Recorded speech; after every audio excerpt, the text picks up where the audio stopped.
Hi, I'm Erica. We are in Salt Lake City, Utah, and I'm going to talk to you today about how to wash your jeans. First thing you need to, if you've just bought a pair of jeans or you have heavily soiled or dirty jeans, you will need to wash them separately.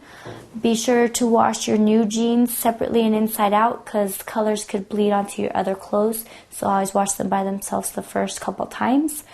If these jeans you've had for a while, be sure to put them inside out to just preserve the color of your jeans so that they don't fade. And so just put them inside out,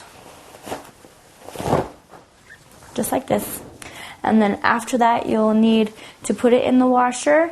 You can wash your clothes on cold or warm.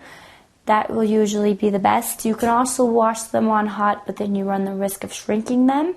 After you wash your jeans, you can put them in the dryer. Be sure to put it on the medium or middle setting. So go ahead and put them in the dryer. Make sure that the lint trap is clean so that you don't overheat your dryer.